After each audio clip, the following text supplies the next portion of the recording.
I'm Maril McDonald. 27 years ago, I founded my firm, Gagan McDonald, on the premise that organizations don't transform, people do. Since then, as we've worked with many of the world's most admired global companies to navigate the human struggle of change, one thing has remained true. Leadership matters a lot. Let Go and Lead is a podcast about what it takes to be a leader and how great ones balance the head and heart to transform the companies that transform the world. Today, I'm thrilled to welcome Stephanie Kramer, the Chief Human Resources Officer of L'Oreal USA. She studied chemistry and held impressive leadership positions in marketing before she moved into HR. This allows her to bring a lens to human resources that's not only intensely empathetic, but also business and data-driven. We talk about building organizations that develop great leaders, about the future of HR, and about her book, Carry Strong, which helps women navigate pregnancy and self-care at work. Whether you're leading a team, a company, or just beginning to step into your own leadership identity, there's something here for you. So get comfortable and get ready to let go and lead. Well, hi, Stephanie. I'm so excited to have you on Let Go and Lead. Thanks so much for joining us. Yes, thanks for having me, Maril. I'm so happy to be here. There's so many things I want to ask you about, but I'd really just like to start with going over a little bit of your background and really how you've really gotten to where you are in your career. Yeah, absolutely. Well, thanks again for having me, and it's such a pleasure. I am a big listener, and I really appreciate having the chance to get to speak with you. So for me, a little bit unconventional background. Actually, while I grew up outside of Pittsburgh, I went to college in North Carolina, and I've spent most of my career in New York City and the New York City area, but I've actually lived in more countries than I have states. So that's Oh a my little bit of goodness. my background. And my career, like many things, makes sense in hindsight, but it's always been about getting closer and closer to the consumer. So I actually began my learning and experience in college in the South. So I went to Wake Forest undergrad as a chemistry major, and then now have moved into the world of beauty, but always was in marketing. I worked in a B2B, and then I worked for a beautiful brand, and then now obviously in HR. But every step has kind of been about getting closer to the consumer, ultimately now close to my colleagues. And I really think that that's been a cool arc, but only to see in hindsight. Mm, The other thing to know about me is that I very much believe in possibilities. I think because of that Mhm. combination of my background, both in terms of my career, but also where I've lived, where I'm from. And I think that's so important in the role of CHRO to help organizations and individuals believe in possibilities too. So that's it. I love that. And how many countries have you lived in, or what countries have you lived in? Let's Uh, go that way. Yes. So, although I wasn't going deep, but as although my undergraduate degree is in chemistry, I actually also studied Spanish, and because of my minor, I lived in Cuba for a summer. Then, when I graduated, I did a rotational program for majors like biologists and chemists and engineers to do a business program, and I lived in the UK, kind of back and forth between UK and France. Then we had a rotation in China, and I lived in China. I also did an internship in Switzerland, and I've been very fortunate in my past roles on our brands to also get to do global roles based in the US. So I've been fortunate to spend, a good amount of time in other countries as well. Yeah, and in a variety of regions as well. That's It's really, very yeah, different. no, it's incredible. Well, Yeah, and of cool. course, it's so important for both HR and marketing. I imagine you've just picked up so many different views along the way. Yeah, just an appreciation. What what have you seen as some of the biggest differences from going from a marketing job into an HR role? Well, what I love is that you said like a marketing job to an HR role, but not like from the business, because people always say, no, what have you learned from being in the business? Like we're all in the business. They Yes. might, from team is in the business. And I very much believe that, HR is part of the business. So I really appreciate that person setting it up. And, Yeah. you know, I find that my marketing perspective does bring what we were just talking about, knowing your customers, knowing your consumers, but also the using insights and data, and having Mhm. accountability because you have your plans and you have your structure. So, I believe in those three things, but also it's about communication. knowing your audience, knowing your consumers, or knowing your colleagues, and having that proximity, being clear and compelling. And because of that, because of knowing people and being clear and compelling and having strong communication, you have to care.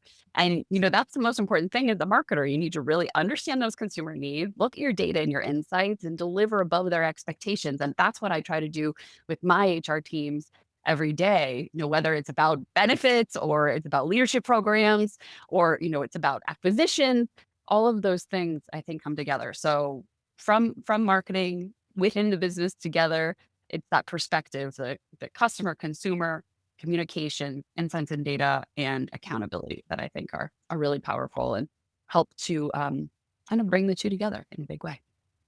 Well, and I love the fact that you took it from a caring angle because I think some Yeah. people think of HR sometimes as marketing to employees, which I always think Right. is crazy because it's very difficult to market to somebody who knows more about what's going on in their world than you do. I mean, it's very hard to sell the company to an employee. You have to engage them in the company. And And so and you have you to offer things in a way that makes it feel, what's in it for me, or why is this relevant to me, or why is this important for my team and my colleagues, yeah. and I think that's really what we've tried to do quite a lot is make sure that if you're talking about one of those things like benefits or a leadership program, that yes, it's about the individual and what the company offers, but it's also these are resources for you to better support your teammates. I think that little bit of a switch makes that connection so much more powerful than just kind of a one directional um, communication. Right, and, you talked about too how I've heard you talk about how important it is for a company to develop leaders, not just Yes. products, Yes. which I loved. Yeah, and can you tell us a little bit about that? Yeah, I also love that you picked up on that, and it's something that it's funny about my team. I say this all the time. I always say, we want to be a company that's not just known for great products, but also for great leaders. But when I say it, I feel it. Like I feel it with a lot Uh-huh. of it's that caring. I feel it with weight because when I'm talking about this for the listeners, I'm talking about it in the context of our people first leadership culture, and a lot of organizations talk about being people first. But for us, that word that's really important is leadership. So people first leadership culture. And how do we create those leaders that, ripple into their communities? And as the number one beauty company in the world, a big, big entity, we feel a great responsibility and a sense of pride for the industry, but also for, the people that are spending their time with us every Mhm. day. And actually from a data perspective and tangibly, we see there's a direct impact of focusing on our leaders, specifically focusing on our people managers, and what they have an impact on their teams. Like you were talking about engagement and enablement, not just kind of one directional. And we actually have a direct correlation between those people managers that are engaged and enabled in the results of their team. So, a good leader is a tremendous factor in people remaining at the company, but also driving, future leadership, amplifying your values. And I think that that's a really important indicator of success. And you just talked about the correlation between a really strong manager and the engagement of the team. How do you define engagement? Well, for us, it's actually part of our core metrics. So we have an engagement, we have an enablement, and we have a well-being that we look at across the organization. Mhm. But for me, the engagement is that I'm here, I'm excited to be here, and I want to be here. The enablement is that I have an idea and I can make it a reality. And you need to have the two. I think that we have consistently had um, really strong engagement, but perpetually have the opportunity with enablement because we have such an entrepreneurial spirit as a company. So our core values are passion, innovation, entrepreneurial spirit, the quest for excellence, responsibility, and open-mindedness. And with those type of values, I think that inherently you get to desire this willingness for that engagement, but the enablement needs to be part of it to actually make it happen. And I think that's really been a unique kind of secret sauce to how we approach it with our leaders. What are some of the things you really do to enable people? How do you really characterize that? Because I know a lot of companies are thinking more and more about the importance of that, and but some struggle. And a lot of people want people to be engaged, but they don't want to do what they need to do to enable.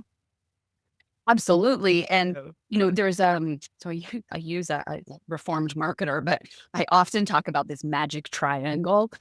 It can't just be one thing. It has to be what you empower and engage employees to do for themselves, so teammates to do for themselves, what you encourage people managers to do, and the role of HR. And the role of HR, or the value creation modern approach to HR, is not just one directional. Okay, HR, our job is to support employees, and our HR job is to support Mhm. people managers.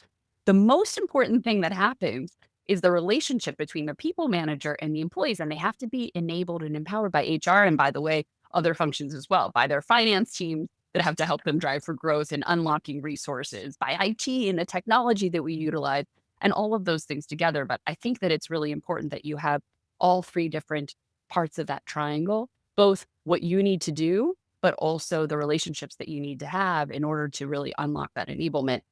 Um, it's interesting. I was thinking about a quote from Dave Ulrich, who many of you are listening, is a great HR leader, Yeah. and I remember it was like the best HR leaders don't talk about HR at all, and I kind of love that because I'm very very proud to be an HR leader now, but it was really refreshing to think, okay, no, but we want to talk about. I know that he talks about like growth and competitive advantage, and it's not just to be the mirror to the organization, but Mhm. instead to be a window.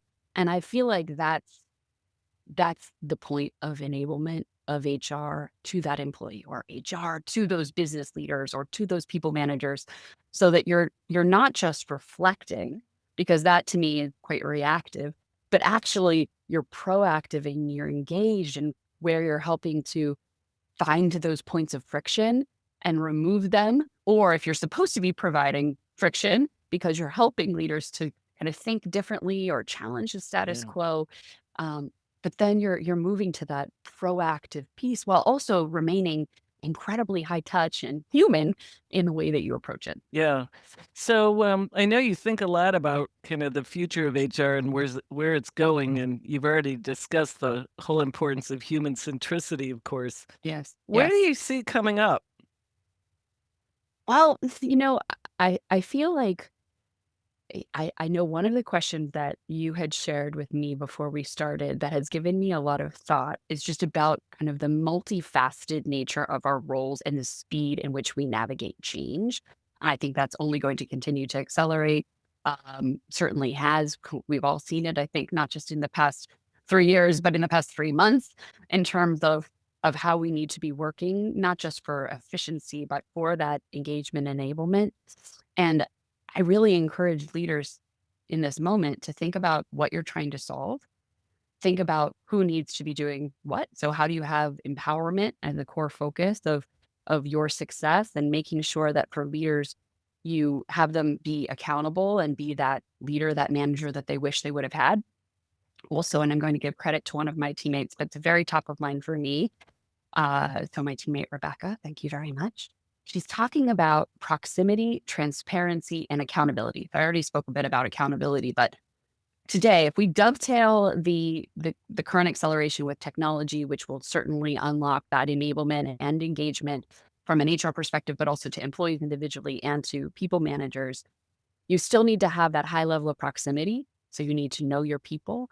You need to make sure that you're understanding their needs. You're utilizing data and insights and technology to really understand, or to seek to understand.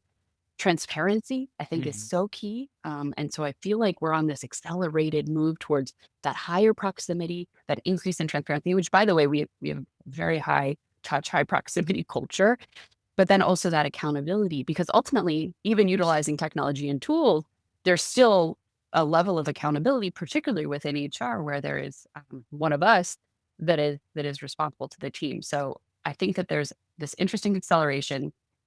There's really this emphasis on change, and at the same time, I think we have to remain deeply human. Uh, the future of leadership is definitely multifaceted. And this morning, and I actually posted about it on LinkedIn as well. I saw this article from Fast Company, which I love, and it said today's leaders are not only leading through change, they are the change. Yeah. And I feel like that's where my head is right now, in terms of how I think about the future for all of us. Kind of harkens back to that Mahatma Gandhi quote, right? Be the change you Right, want to see in right, the be world. the change. Exactly, exactly. The Yeah. leading through it while, Yes. taking it. There's this Yeah. other great quote that I always use with my team, which is the boss. I think it's Henry Gordon Selfridge. The boss says go, the leader says let's go, and I think all of us, I'm hopeful, are let's go, like let's go and do it together. That's great. As you think about all these things that are coming up, of course, it also is going to require certain processes and policies as we have all this technology. And most people, of course, cringe when you hear about an HR process or an HR policy. Right. But we all understand that they're necessary to scale. How do you Mhm, balance that scaling with mhm. still the individuality? I think that the transparency is really important here and the using real employee listening, because sometimes when we go to the process, it can feel exactly like you were saying, like, oh my gosh, I can't believe we're going through this process and it feels heavy. But if you're transparent on the why of the process or how you reduce the friction or the consistency that you can provide through a process, Mhm. all of a sudden you're actually creating this unlock that's really driving people's experience, especially at larger organizations. And for us, we have a real strength in talent mobility. So for example, our onboarding process was not fantastic, but the team focused on it in a very multidimensional way. And then we were able to apply that to cross-boarding, so people moving between roles in the company, to reboarding, maybe when someone's coming back from a leave, to offboarding, making sure we retain kind of that information. And also we have this really strong relationship as people are moving on to something else. And I think that that consistency against that point was really powerful from a process standpoint, because then you had clear handoffs, not hand holding, but clear handoffs between, okay, is this the triangle? Is this the employee themselves with our shared services teams, our amazing best team? Is this with the people manager that we want them to have that awesome first day and start as they need to go on? Or is this the role of HR? Instead of sometimes it would be so fantastic if you had the right people manager and an engaged employee and the awesome HR person that had the bandwidth. But if not, it could really fall short. And instead, those processes actually created the clear handoffs, created clear process, which is better holistically, but also it allowed there to be this consistent experience, which is now something we're really proud of. So I think it's a bit, as we were talking at the beginning, marketing, but it's truly coming from an insight so that then you can actually have that closer relationship and be more individual because the baseline is so taken care of. And I think now holistically through technology and also by HR leaders continue to drive value and utilizing these types of moments that matter, that we have that space to then re-engage and really level up our teammates by unlocking kind of some of those cumbersome processes as well. It's funny as you were talking, and again, thinking about your marketing background, I was thinking, wow, you almost think of these processes as what are the benefits versus the features. And I think 100%, always. yeah, and I think that's often where it gets so bogged down that people get focused on the features and forget about the benefits of the process. Yeah, So I have you to have to remember always that. put yourself in the. I always tell the team, and for myself, I do it anytime, even when I'm reading a communication, I try to put on like 10 different hats when I'm reading it. Okay, if I'm reading this as, or even just the three, I'm reading this as an employee on one of my teams Yeah. in Los Angeles. I'm reading this as a teammate who is remote in our field. I'm reading this as a new manager who's trying to onboard someone and their first time people leader. And I tried to put myself into all those seats and encourage the team to think that way too, so that you can have that consistency, but that proximity and again, just an appreciation for the amount of work that goes into it. That's what when I joined HR, and I say this very often, I was so impressed with everything that existed. But frankly, even as a business leader, I didn't know about it. So I was like, wow, we just need to talk about it. You're doing such great work. Let's make sure those utilization rates are super high. And I think that's a great point for people, no matter the size of your company. Yeah. If you're creating work and you're engaging people on it or you're listening to that feedback, make sure it's being used and optimize as much as you can, but put the right level of effort and time into what you want the outcome to be. Well, isn't just thinking about all these incredible things that you've been doing, I still have in the back of my head that you're an author also, which is amazing. Yes, Thanks. and you wrote a book called Carry Strong: An Empowered Approach to Navigating Pregnancy and Work. So first of all, kudos for a very clever title. Thanks. But tell me about the book. What inspired you to write that book? Yeah. So during COVID, everyone had, I think, some COVID projects. I did not do so well with the sourdough starter. So I decided that I was going to write this book because one, always wanted to write a book. Two, I had a very deep passion about this topic from my own personal experiences. But often I realized that the conversations from a mentorship perspective were happening behind closed doors.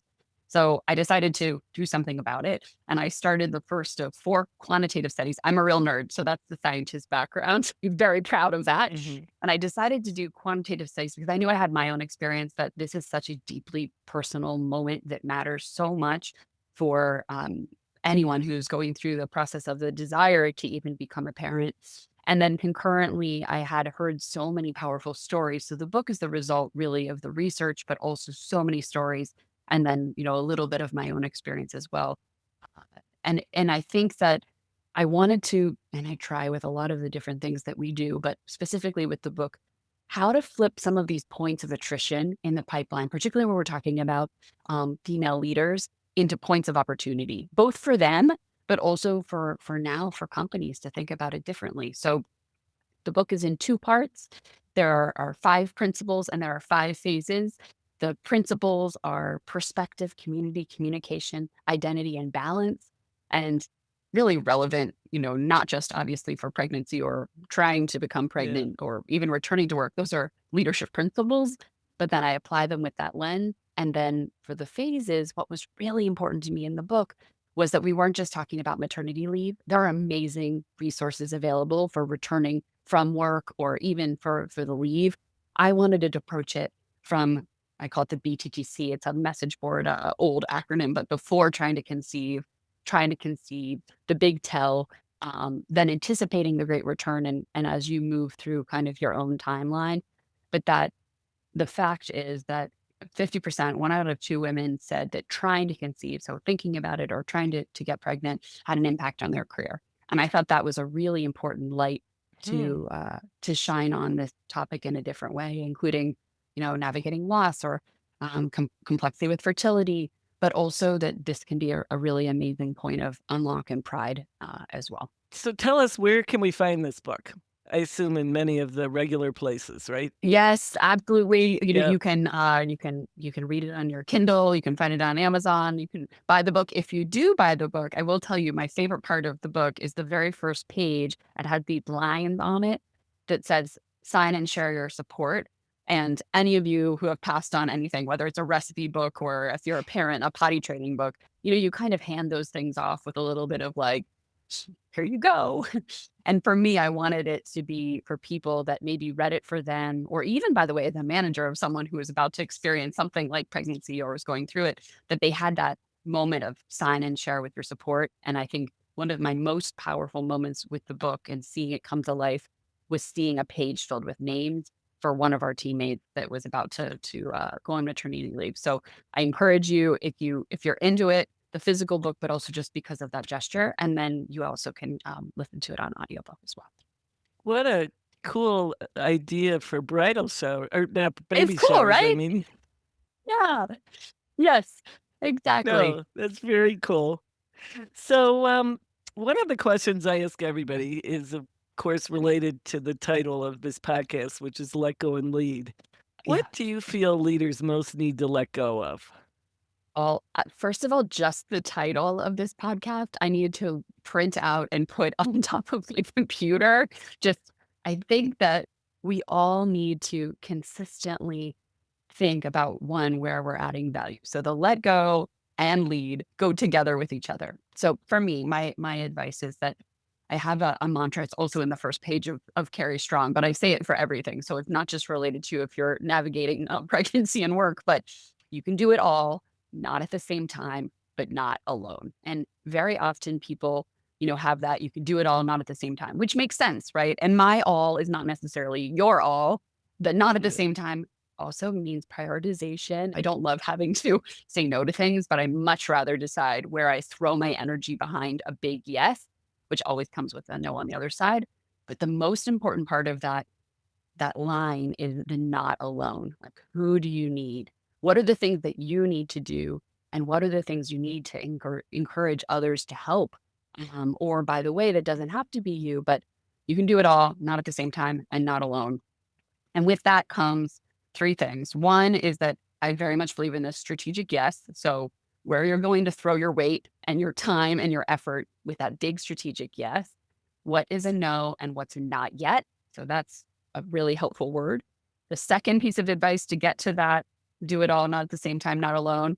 I'll give credit to Ian Brodsky on this one, but have permission to be unavailable, which I think is a little bit of the let go and Mhm. lead. Give that space, permission to be unavailable. I did that this morning and it was fantastic. I needed it.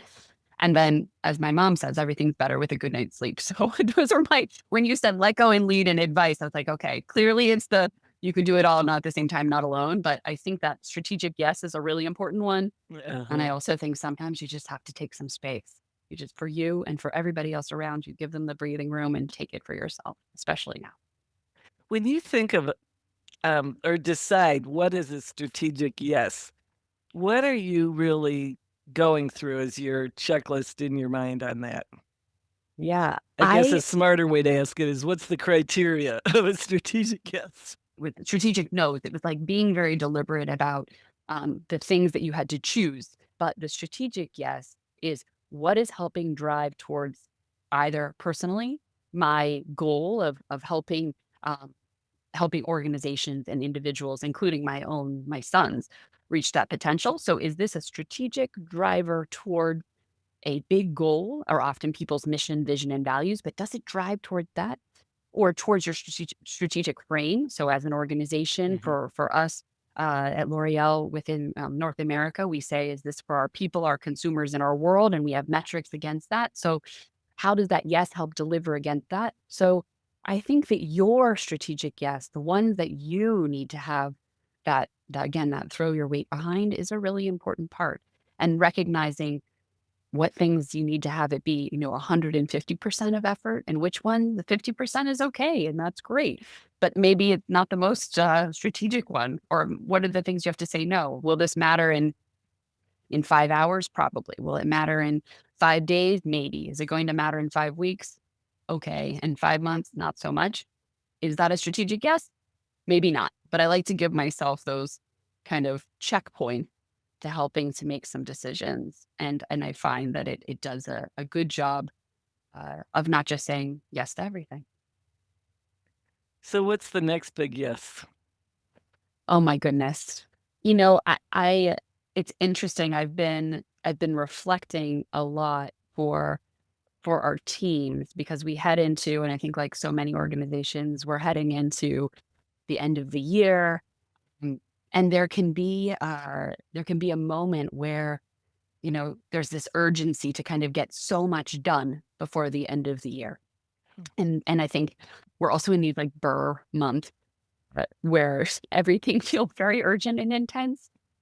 One thing that I've done with being more deliberate has been to still maintain and carve time for thinking on in my week. And I think that those yeses come in that time. So while I'm still thinking about what it is, the one thing that I've really done is make sure that I stick with it and that I'm really consistent, not just for me, but also for my team of those priorities, what needs to happen, and not giving into the urgency that everything has to be done right now, especially as we head into such a busy time. As I've been listening to you talk, it's occurred to me that I think you're very intentional on taking care of yourself so you can take care of others. And many people are hesitant to take care of themselves because they Yeah. feel that it's selfish. Right. But Well, yet, as Robin Arzon says on the Peloton, self-care is not selfish. And I realize that the more people can anticipate when I call it, in the book, I call it like burnt toast. My kids have it too. They'll be like, Mom, feeling kind of like burnt toast. You don't want to become burnt Yeah. toast. So you have to try to anticipate it, because if you don't, and if you don't try to constantly assess that, you're not going to be able to help anyone. So I'm very conscious of energy maintenance. Not saying that I don't very often try to do too much at the same time by myself, which is the opposite of my advice. But I do think that when you take a pause and you recognize that, you've got to make some tough choices. And it's not only good for you, but it's good for everyone around you, because you're setting those expectations of how you want others to also be delivering for your organization. But also, I want my kids to see that.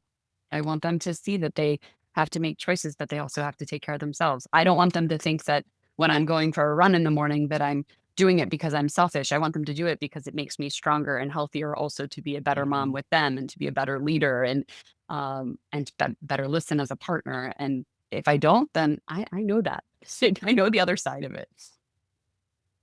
Well, I'm going to close this out with one last question because I know we have a time constraint here.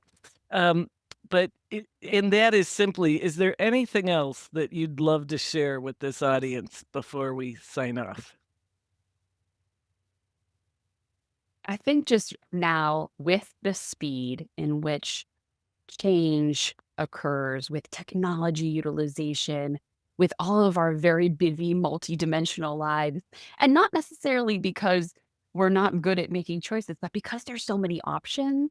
I think it's just Yeah. very important to be deliberate. Be deliberate with your time, with what you're trying to solve, and with those, Mhm. yes, no, and not yet. Well, Stephanie Kramer, thank you so much. This was just a delightful conversation. I hope we'll have chance for many, many more. Thank Of you for course, it's a joining pleasure. us. Thank you very much, Meryl. Thanks for listening to this episode of Let Go and Lead. I hope you enjoyed this conversation as much as I did. If you found this episode insightful, please follow us on Spotify and Apple Podcasts, and subscribe to us on YouTube. And don't forget to check out past episodes and interviews on GaganMacDonald.com. Thanks for joining, and see you on the next episode of Let Go and Lead.